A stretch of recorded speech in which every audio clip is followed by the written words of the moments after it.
Se comienza a acercar la recesión y no sabes cómo prepararte. ¿Deberías comprar criptomonedas o guardar tu dinero bajo el colchón? ¿Seguirá la inflación? ¿No sabes nada de esto? Pues en este episodio de CryptoTech Podcast te voy a dar algunos consejos sobre cómo puedes estar mejor preparado. Bienvenido a la segunda temporada de CryptoTech Podcast, donde vamos a hablar de todo lo relacionado a economía, a criptomonedas, a cómo manejar nuestra economía para estar preparados para esto que se viene en el futuro, que muchos economistas ya están pronosticando y que es importante que tengamos muy en cuenta y que estemos muy listos para manejar nuestro dinero. La verdad es que estoy muy emocionado de volver a continuar con este podcast que ha sido bastante interesante para muchos, y en estos nuevos capítulos vamos a tratar de buscar nuevos temas relacionados a cómo invertir en criptomonedas. También vamos a hablar de tecnología, de muchos temas también relacionados a blockchain, a cómo meternos en el mundo de las NFT, en los mundos de las realidades virtuales, el metaverso. Vamos a hablar mucho también sobre el metaverso en algunos episodios en el futuro, así que estén muy atentos. Pueden escucharnos por Spotify, pueden escucharnos por Apple Music, también nos pueden encontrar en YouTube, y si ya nos encontraste y nos quieres dar algún feedback sobre el contenido, también en la descripción podrás encontrar un enlace a una encuesta donde podrás darnos tus consejos y tus opiniones sobre cómo podemos mejorar este podcast. Pues vamos a comenzar a hablar sobre lo que es la recesión, que este es un tema que está muy de moda. Ya tiene bastante tiempo que muchos economistas han venido hablando sobre este tema, pero es bastante interesante porque pues nosotros, los que están escuchando este podcast, muy seguramente invierten en criptomonedas y quieren saber cómo es que se va a comportar el Bitcoin o las otras criptomonedas, los otros tokens en una recesión. Y la verdad es que es un tema bastante interesante, es muy complejo, la verdad. Siendo honestos, probablemente no vamos a poder saber en el futuro cómo es que se van a comportar, pero sí les voy a poder contar algunas cosas que podemos hacer, cómo podemos prepararnos ante una posible recesión que muchos pronostican que está casi a la vuelta de la esquina. No sabemos, pero es mejor estar preparados. Pues bien, comencemos definiendo qué es una recesión. Primero vamos a distinguirlo de lo que es la inflación. Muy probablemente la mayoría ya sabe qué es la inflación, pero vamos a hablar rápidamente de qué es la inflación y cómo se diferencia de lo que es una recesión. Para empezar, la inflación tiene que ver con la reducción del poder adquisitivo del dinero que nosotros estamos manejando. De esta manera, un dólar, por ejemplo, en este momento, quizá en 10 años, va a tener mucha inflación, lo que significa que con ese mismo dólar no vamos a poder comprar la misma cantidad de cosas que podemos comprar en este momento. Ese dólar tiene cierto poder adquisitivo que con el tiempo se va reduciendo. Así que ciertas monedas, por ejemplo los dólares o casi todas las monedas fiat, tienden a tener esta inflación, que significa una reducción de su poder adquisitivo porque pues los gobiernos normalmente imprimen más dinero. Esto no pasaba, por ejemplo, cuando el dólar estaba ligado al oro, porque el oro era una entidad que no se puede seguir generando más cantidad de oro, pero ahora que el dólar está desvinculado por completo del oro y solamente depende del Banco Central de los Estados Unidos, pues en ese caso este banco puede seguir imprimiendo dólares y eso hace que el poder adquisitivo de este dólar se reduzca. Por esto, si ustedes han estado trabajando y ahorrando su dinero bajo el colchón, como lo dije hace un momento, o lo han estado ahorrando en sus casas y no lo están invirtiendo, ese dinero en realidad lo que está haciendo es perdiendo poder adquisitivo, porque lo que se podían comprar con ese mismo dinero hace un año, hace 2 años, no es lo mismo que se puede comprar ahora. Ahora se puede comprar muchísimo menos con ese dinero. ¿Y esto a qué se debe? Del momento en el que empezó la pandemia, muchos países empezaron a imprimir mucho dinero para inyectar potencia económica al país. Sin embargo, esto trajo grandes cantidades de inflación porque había más dinero que productos en el mercado. ¿Y qué es lo que está pasando ahora? Pues que los mercados tienen una inflación demasiado alta. Esto hace que los bancos centrales intenten hacer que el dinero sea más costoso de adquirir. ¿Cuál es la manera de hacer que el dinero sea más difícil de adquirir por la población, por la gente común? Pues normalmente cuando nosotros queremos dinero, ¿qué es lo que hacemos? Nos acercamos a un banco y pedimos dinero prestado. Por eso es que tenemos, por ejemplo, tarjetas de crédito. Actualmente ya es demasiado, por decirlo de alguna manera, automático pedir crédito prestado porque lo tenemos en una tarjeta. Esto hace que si nosotros queremos más dinero, podemos cargar más cosas a la tarjeta de crédito. De esta manera, cada vez que hacemos una compra con esta tarjeta de crédito, lo que estamos haciendo es pedirle dinero al banco prestado para obtener dinero y utilizarlo en nuestras compras. ¿Qué es lo que están haciendo los bancos centrales? les están diciendo a todos los bancos, a todas las entidades financieras, que si van a realizar préstamos, aumenten las tasas de interés. Esto está haciendo que ahora las personas, cuando tú haces una compra a crédito y que está afectada por los intereses, te salga más caro hacer una compra. De esta manera es más difícil para ti obtener dinero y con esto hacen que reduzca la inflación. Es más difícil tener dinero y la inflación debería empezar a bajar. Esto significa que la inflación empieza a bajar. Sin embargo, existen algunos efectos secundarios, como por ejemplo una recesión. Una recesión usualmente comienza cuando los mercados aumentan sus tasas de interés y esto hace que la economía del país empiece a reducirse. Vamos a explicar un poco más en términos concretos qué es una recesión. Una recesión, los bancos centrales, sobre todo la Oficina Nacional de Investigación Económica de los Estados Unidos, lo define como cuando el país por 2 trimestres continuos, es decir, 6 meses, obtiene un Producto Interno Bruto negativo o contraído. Esto significa que los productos y servicios que está produciendo el país son negativos con respecto a meses previos. Esto significa que la economía se está contrayendo. La cantidad de productos que se están generando dentro de un país, de productos y servicios, son menores con el tiempo. Y esto se calcula durante al menos 2 trimestres, o es decir, 6 meses. Eso es en términos, digamos, cuadrados, porque ahí definen concretamente que la recesión es 2 trimestres donde el Producto Interno Bruto se contrae de manera consecutiva. Esto puede parecer muy cuadrado y decir, bueno, ya estamos en recesión, listo, empezamos la recesión. Sin embargo, no es tan así, no es tan cuadrado como lo explica la Oficina Nacional de Investigación Económica. En realidad, existen muchos otros factores que nos dan a entender que hay una recesión y además una recesión puede tener consecuencias mayores o menores dependiendo de la duración, de la cantidad de contracción que está teniendo el mercado. Si es una contracción demasiado alta, puede traer, por ejemplo, desempleo, puede empezar a haber impago de deudas, etcétera. Pero eso pues, lo vamos a ver un poquito más adelante. Pero pues que entendamos que una recesión se trata de eso, que la economía se está contrayendo, es decir, ya no se está produciendo la misma cantidad de recursos que anteriormente. ¿Y esto por qué es causado? Primeramente porque debido a que es más difícil obtener dinero, porque allá las tasas de interés son más altas, es más complicado gastar ese dinero, mucha gente empieza a reducir sus compras, empieza a reducir los gastos que realiza. Ciertas empresas empiezan a dejar de invertir, por ejemplo, para moverlas a algunos mecanismos de inversión más seguros y esto hace que las empresas dejen de crecer, dejen de producir y esto, digamos, se hace a lo grande, se hace en países sobre todo muy grandes que son los que nos terminan impactando. Si hay una recesión en Estados Unidos, pues seguramente nos afecta a todo el mundo porque pues Estados Unidos es una de las potencias más importantes y si ellos están generando poca producción en términos de el Producto Interno Bruto, pues seguramente significa que ellos están comprando menos, por lo tanto le están comprando menos a México, le están comprando menos a China, le están comprando menos a Europa y eso pues digamos que es un efecto dominó que va pegando contra el resto de los países que a la vez, por ejemplo, si México tenía algún trato con Canadá, pues probablemente también le reduzca las compras, ¿no? Y así. Por eso esto es importante que lo entendamos, porque una recesión, pues digamos, tenemos un número fijo concreto que lo podemos estar viendo constantemente, escuchando si Estados Unidos entró o no en recesión. De hecho, actualmente, de manera numérica, Estados Unidos está en recesión en este momento. No es una recesión completamente con los efectos colaterales que esta trae todavía, pero ya lo vemos como que en los números ya está en recesión. Básicamente eso es una recesión. 6 meses donde el Producto Interno Bruto ha estado contraído. O diciéndolo de otra manera, es cuando al menos por 2 trimestres el Producto Interno Bruto está contraído.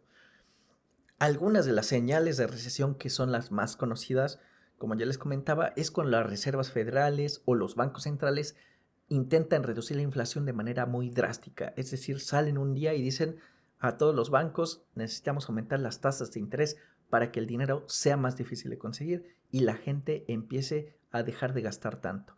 Y esto con la intención de que la inflación no sea demasiado alta.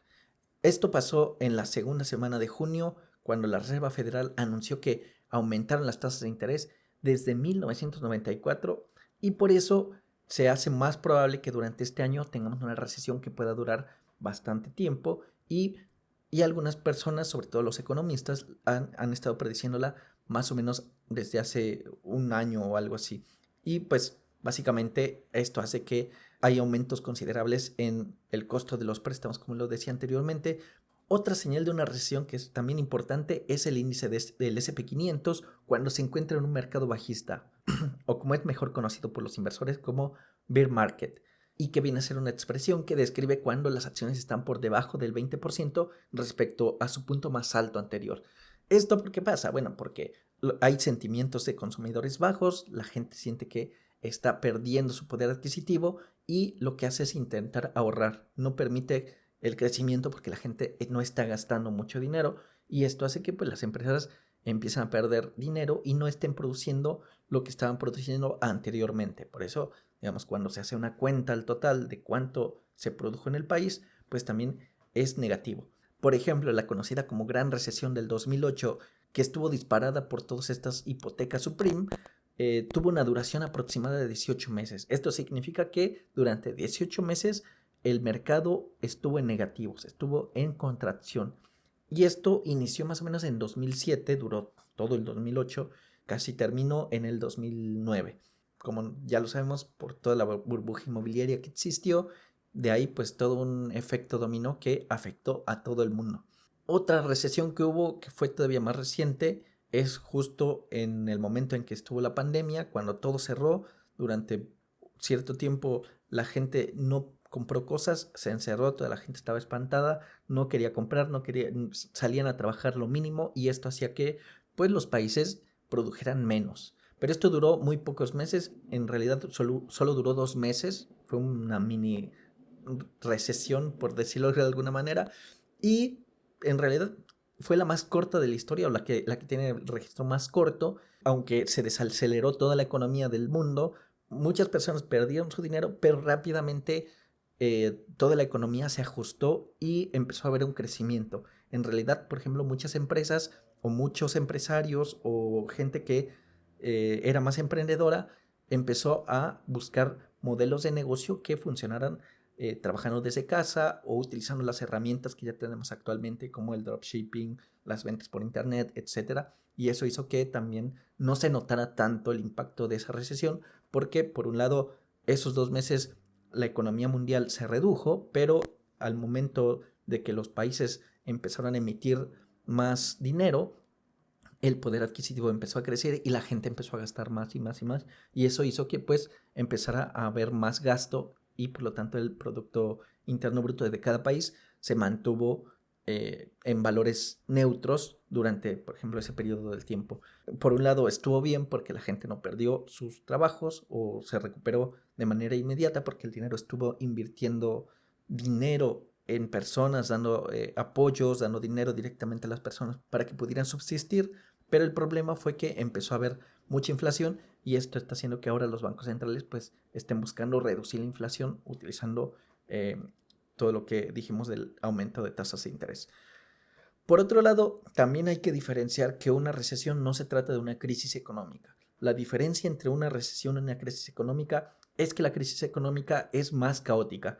Normalmente, cuando una recesión dura por mucho tiempo, puede ser que comience a haber una crisis, pero hasta el momento no parece que tengamos esa situación porque la economía pues ya está creciendo, ya tenemos precedentes de cómo se manejan otras recesiones y no han llegado al tipo de crisis que tenemos, pero bueno, una crisis económica es inestabilidad en los mercados, no se sabe qué es lo que va a pasar, hay mucho caos, por ejemplo, en una recesión normalmente se sabe o se conocen las tendencias hacia dónde se va manejando la economía, pero ante una crisis económica es difícil de manejar. Usualmente una crisis económica es donde ya el gobierno también se va a la quiebra y no sabe cómo manejar a la población y la productividad y el consumo afecta a todos, ¿no? El poder adquisitivo se va a cero prácticamente. Un ejemplo de crisis económica, por ejemplo, es cuando fue lo del corralito en Argentina, donde la gente directamente iba a los bancos y no tenían dinero, no les estaban dando su dinero a las personas y todos los mercados se fueron a quiebra total. ahí sí digamos que todo se fue al caño porque el gobierno ya no sabía cómo manejar la situación. En una crisis económica normalmente la gente sale a las calles, empieza a haber mucho caos, pues digamos que con razón, porque pues en una situación así la gente necesita saber cómo va a manejar su economía y si va a sobrevivir. Esperemos que eso no pase, realmente dudo que eso pase, pero si llega a pasar, es bueno estar preparado y por eso en este podcast vamos a hablar un poco más de cómo podemos ir preparándonos, quizá no para una crisis, espero que no llegue a pasar, pero sí para una posible recesión, que es algo también normal en los mercados. Siempre vamos a tener recesiones, momentos buenos y momentos malos, y hay que estar preparado para cada uno de ellos. ¿Cuándo va a comenzar la recesión? Todavía no sabemos. Es muy probable que, por ejemplo, esta recesión de la que les estoy hablando, en la que de manera técnica estamos en una recesión o Estados Unidos se encuentra en una recesión, no sabemos cuánto va a durar, pero probablemente se salga de ella y luego pueda ser que haya otro trimestre donde haya crecimiento y luego haya un trimestre donde haya reducción de la economía. Así que no sabemos, no es posible predecir con exactitud cuándo haya una recesión, pero sí podemos saber, por ejemplo, algunas señales y darnos una idea. De acuerdo a una entrevista realizada por el Financial Times a algunos economistas, algunos predecían que la siguiente recesión iba a estar a inicios de 2023. De acuerdo a esto, más o menos el 38% de estos 49 encuestados pensaba que a principios del 2023 iba a haber una recesión. El 2% pensaba que antes del último cuarto del 2022, el 30% pensaba que en el 2023, en el tercer cuarto, y finalmente hacia inicios del 2024 o finales del 2024, más o menos el 30% estaba de acuerdo en que por esas fechas. Con el tiempo, esto se ha ido reajustando, como les decía, ni siquiera los economistas que tienen más experiencia en esto saben predecirlo, pero con el tiempo se han ido viendo algunas señales más de recesión, por lo tanto, este número ha ido aumentando a que a finales del 2022 o a inicios del 2023 pueda haber una recesión que pueda ser bastante dura y que tenemos que estar preparados para ello. Bien, ¿qué es lo que podemos hacer? ¿Deberíamos comprar criptomonedas como reserva de valor? Muchos nos han dicho que el Bitcoin nos va a ayudar ante situaciones de incertidumbre, que las criptomonedas llegaron aquí para hacer la panacea y resolver todo lo que es la economía y que no dependamos de los gobiernos, que mucho de esto se ha hablado y la verdad es que tristemente Bitcoin todavía no es la solución a este tipo de situaciones. Las recesiones o las crisis económicas pues simplemente van más allá de la cantidad de inversión que hay en Bitcoin también y también pues van más allá de cómo el mercado de Bitcoin se está gestionando.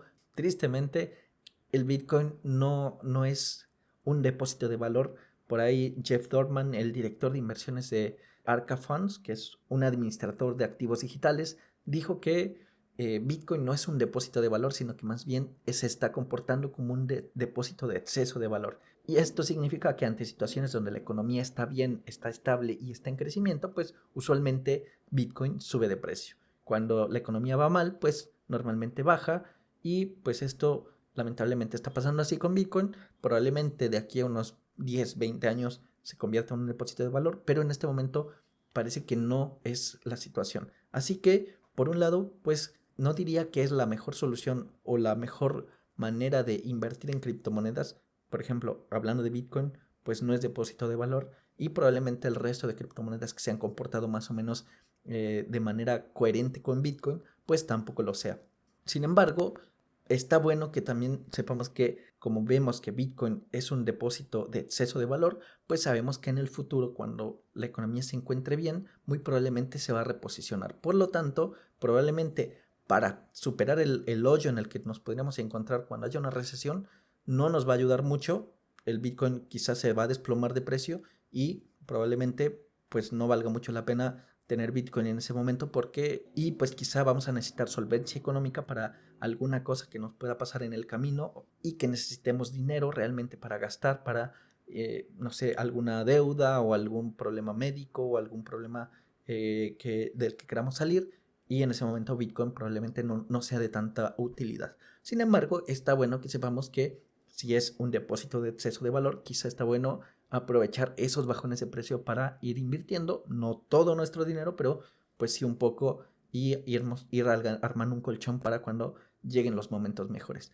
Sin embargo, no parece ser que Bitcoin sea un momento en el que quiero invertir y decir ya esto me va a dar certeza para tener dinero efectivo. Si eres un inversor a largo plazo y sabes que cuando la economía mejore y toda la gente esté feliz con su economía, Bitcoin se va a posicionar bien, pues probablemente te convenga invertir, pero considerando que es a largo plazo, que en casos de crisis económica, de recesión, no te va a ayudar mucho, así que pues que seas consciente de ello. Pero ¿qué sí es lo que puedes hacer?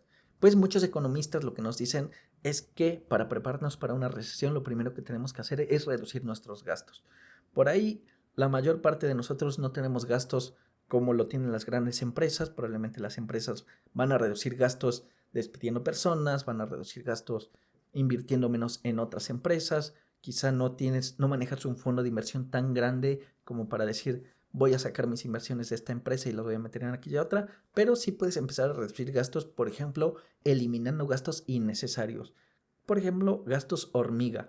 ¿Cuáles son estos gastos hormiga? Pueden ser suscripciones, a lo mejor estás registrado ante un seguro y simplemente sabes que nunca vas a utilizar ese seguro y lo estás pagando constantemente, entonces quizá lo que más convenga es darte de baja o analizar si hay mejores seguros que te den mejores beneficios y quizá en vez de estar pagando 5 seguros constantemente, mes a mes, puedes estar pagando un solo seguro que tenga los mismos beneficios y con un menor costo. Es mucho de tener que analizar bien si estás en los seguros correctos y si no, pues darte de baja de ellos. La verdad es que es bastante complicado darse de baja de los seguros, pero ante la situación en la que nos encontramos, probablemente valga la pena. En general es eso, evitar las microdeudas, evitar deudas pequeñas que a veces no nos damos cuenta que estamos haciendo, pero que van drenando nuestra economía de manera casi que imperceptible, que yo creo que esos son los gastos, los peores gastos que podemos llegar a tener porque no nos damos cuenta de que están ahí.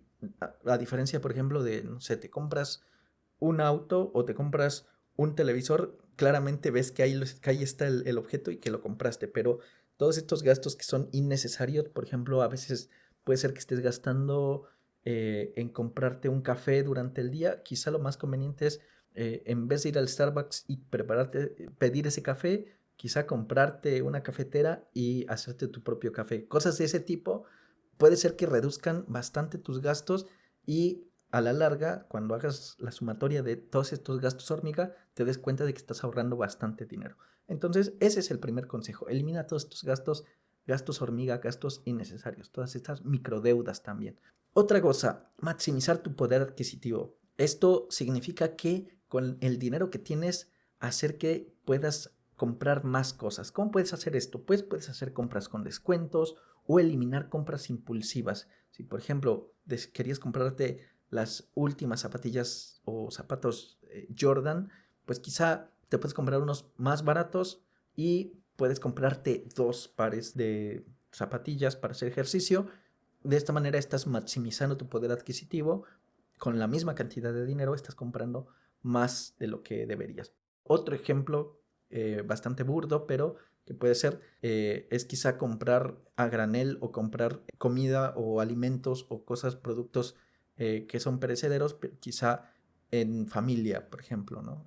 Quizá compras más, pero haciendo que comprando al mayoreo, por ejemplo, y yendo a algún Costco o algún lugar donde puedas hacer compras al mayoreo que a lo mejor van a maximizar tu poder adquisitivo. Esos son algunos ejemplos donde también consideres comprar quizá artículos no perecederos que sabes que en el futuro probablemente aumenten mucho de precio. Normalmente durante una recesión todos los productos básicos se mantienen al mismo precio, pero disminuye tu capacidad de gasto. Eso significa que te cuesta más obtener el dinero, aunque los precios sigan estando estables, es decir, que no suben de precio, pero la capacidad de obtener dinero es menor. Por lo tanto, significa que algunas cosas, sobre todo los productos de uso básico, de uso cotidiano, tienden a ser más caros. Por ejemplo, si tú haces compras actualmente de productos que sabes que vas a utilizar en un año, los puedes comprar ahora, quizá valga la pena hacer la compra ahora y posteriormente ir desgastando de ahí el producto, ¿no? En vez de estar comprando quizá, no sé, semana tras semana el mismo producto que con el tiempo a lo mejor te va a costar más poder comprarlo. Ese, digamos, es una forma de maximizar tu poder adquisitivo. Otro consejo es, por ejemplo, el ahorro automático. Esto significa que de tu cuenta de tu cuenta corriente, de tu cuenta donde tienes tu dinero, hacer un depósito automático, quizá un fondo de inversión más estable, fondos de inversión de bajo riesgo. Algunos fondos, por ejemplo, son los bonos de tesoro o las deudas de países con economía estable. Esto es importante. Si tú mandas tu dinero a algún fondo mutuo, asegurarte de que estés invirtiendo en inversiones estables que tengan bajo riesgo, porque también ante una eventual recesión, pues muy probablemente todas estas inversiones podrían bajar de precio si estás en inversiones con riesgo alto. Por lo tanto, lo mejor que se puede hacer en ese tipo de cosas cuando tienes ahorros automáticos es invertirlo en inversiones estables. ¿Cuáles son algunas inversiones de bajo riesgo? Bueno, sobre todo en el sector sanitario, cuando hay una recesión o cuando hay crisis económica o cuando hay lo que sea, normalmente todo lo que es asistencia médica, hospitales, medicina, tiende a descuidar otras cosas, por ejemplo, tiende a dejar de gastar en la fiesta, pero siempre está preocupada por mantener la asistencia médica porque es algo que no puede dejar de hacer. O sea, si alguien se enferma, tiene que ir sí o sí al médico y por lo tanto no importa si no hay dinero, la gente trata de buscar dinero para asistirse, para tener un tratamiento médico. Así que el sector sanitario normalmente es un sector que aguanta los golpes de la economía. Otros productos de primera necesidad, como les decía, comida, bebidas, todo lo que son artículos domésticos de uso cotidiano, por ejemplo, papel higiénico, todo eso es productos de primera necesidad, artículos de higiene. El tabaco, por ejemplo, también es algo que la gente tiende a utilizar constantemente. También se utiliza mucho todo lo que tiene que ver con vicios. Por ahí, de hecho, en la investigación encontré que muchos vicios pues se mantienen. Justo en el 2008, cuando empezó todo lo de la crisis económica, una de las cosas que más la gente empezó a hacer fue tatuajes, que es bastante interesante. La gente se hacía tatuajes. Por alguna razón, el pago de tatuajes o hacerse un tatuaje en tiempo de recesión o de crisis aumentó por alguna razón. Realmente, a veces es importante entender por qué pasa eso, ¿no? ¿Cuál es la psicología detrás de la gente y qué es lo que va a hacer? Y probablemente por ahí podemos encontrar posibles puntos donde podamos invertir nuestro dinero. Pero bueno, esto de productos de primera necesidad es bastante común que se mantenga estable y es algo que la gente va a seguir pagando a pesar de que haya una crisis. ¿Qué otra cosa? Servicios, todo lo que son servicios. Por ejemplo, electricidad, gas, agua potable, eh, tienen una economía estable y soportan un poco más las crisis económicas, las recesiones y pues podrían ser puntos donde se podría considerar invertir. Si por ejemplo tú estás en un fondo mutual, ver que a lo mejor tengas parte de tu inversión en este tipo de activos para estar seguro de que son activos donde tienes tus gastos un poco más a resguardo de un problema en la economía. Además de esto, es importante también que tengas un fondo de emergencia. Esto significa que de estos gastos que redujiste en los puntos anteriores, por ejemplo, gastos hormiga o maximizaste tu poder adquisitivo, pues que de ese dinero que te vaya sobrando, vayas creando un fondo de emergencia. Este fondo de emergencia significa que deberías tenerlo siempre, independientemente en realidad de si estás en una etapa de donde la economía está en sus máximos o en recesión. Siempre deberíamos tener un fondo de emergencia. Este fondo de emergencia, básicamente también de preferencia, quizá tenerlo en un ahorro o en una inversión estable, pero que obtener o recuperar rápidamente, que no tengas un periodo de espera donde te lo repongan, ¿no? Y en este caso, pues este fondo de emergencia te sirve para, como bien lo dice el nombre, cualquier eventualidad que te pueda llegar a pasar, cualquier problema que puedas llegar a tener, que tengas un dinero que te ayude a mantenerte a flote cuando alguna cosa esté pasando. Y por otro lado, un fondo de oportunidad. Este fondo de oportunidad significa dinero que tú vas a estar ahorrando y vas a ir ahorrando constantemente, de manera que cuando se te presente una oportunidad de inversión que tú veas que te puede llegar a traer frutos en el futuro, puedas hacer uso de ese dinero de manera que puedas aprovechar esas oportunidades. Estos fondos de oportunidad, pues también depende de cómo tú hayas hecho una reducción de gastos de manera consciente. Y este fondo de oportunidad, y es porque es bastante importante en una recesión, porque en la recesión usualmente los precios de muchas cosas pueden llegar a bajar de precio hasta un 30 o desde un 20 hasta un 30%. Un ejemplo, imagínate que tú que has querido comprar un auto desde hace tiempo, pero resulta que va a empezar una recesión. Si tú ya habías decidido comprarte un auto, quizá no es el mejor momento para comprártelo cuando la recesión está empezando. Pero cuando la recesión está a la mitad o cuando está en su peor punto, normalmente la recesión hace que todos los productos que no son necesarios, que no son básicos de primera necesidad, empiezan a reducir sus costos. De ahí que concesionarias, productores de automóviles empiecen a reducir los costos de sus vehículos, y también a lo mejor los bancos empiezan a dar algunos beneficios. Obviamente a lo mejor no te van a ajustar la tasa de interés, pero te van a dar quizá algunas otras maneras o ventajas que a lo mejor no podrías tener en un estado normal, en un estado de economía normal.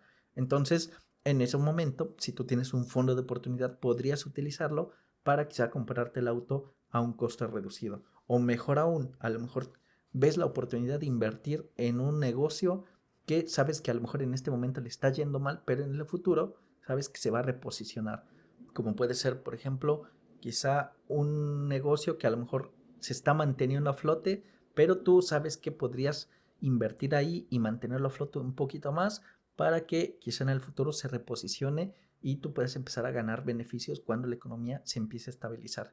Y todo este dinero del fondo de oportunidad te podría ayudar a posicionarte en ese momento. Por eso la recesión puede ser un momento de oportunidad para muchos inversores que están planificando correctamente cómo están manejando su dinero y cómo están manejando también pues todas estas oportunidades. Por eso es importante también que tengas un fondo de oportunidad que te ayude a manejar esto y a estar listo, ¿no? Cuando aparece una oportunidad, pues solo los que están listos, prepararon anteriormente, pues son los que van a ganar el beneficio de estas oportunidades.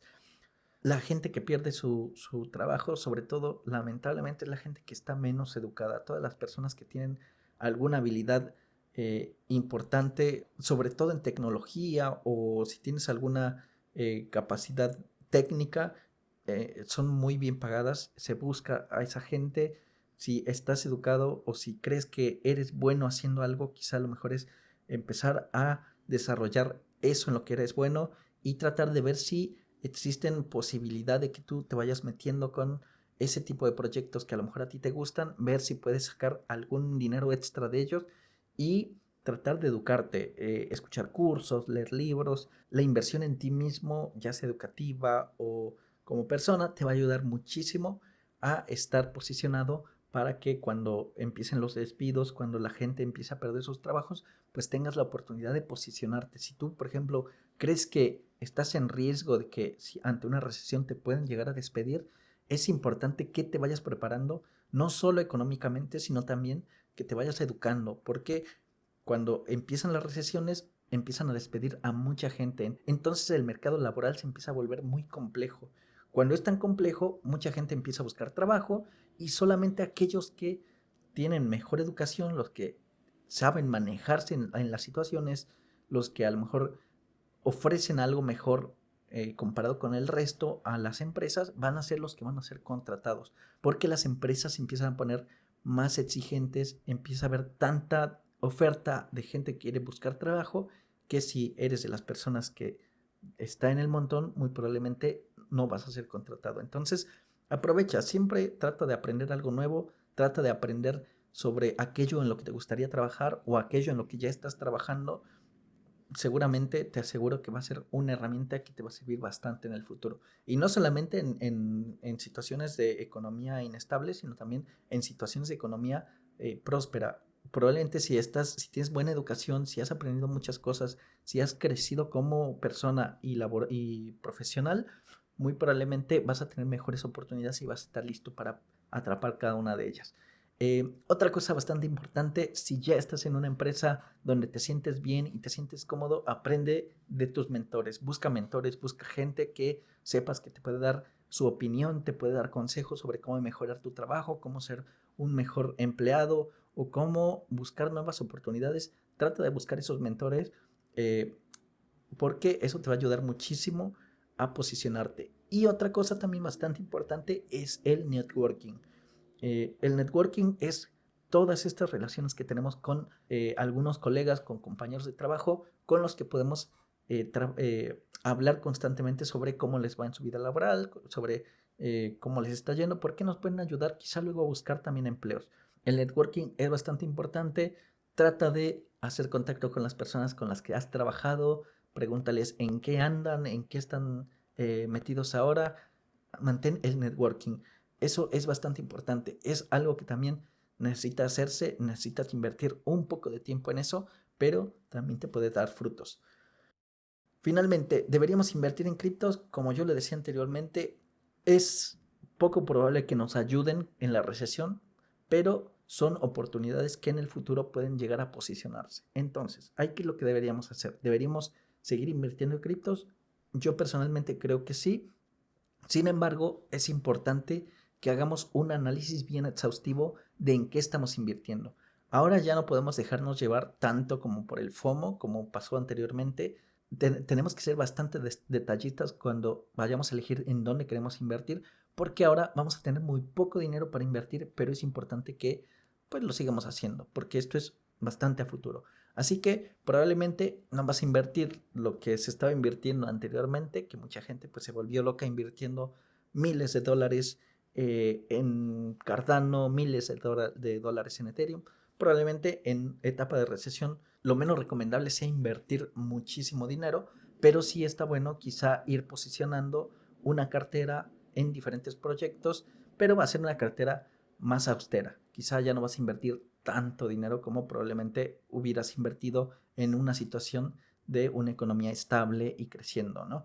En ese caso, dado que tenemos menos dinero para invertir en criptomonedas y somos más conscientes de que probablemente haya una recesión, pues quizá lo más conveniente sea invertir, pero tratar de darnos el tiempo, invertir quizá de manera constante, pero de manera austera, tratar de no gastarnos más de lo que no queremos perder, por ejemplo.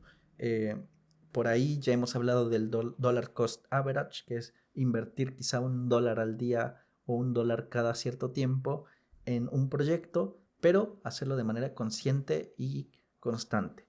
Esto va a hacer que, a pesar de las fluctuaciones de precios, en el largo plazo vamos a tener una ganancia. Así que mi recomendación es, cuando invirtamos en criptos, empezar a analizar proyectos.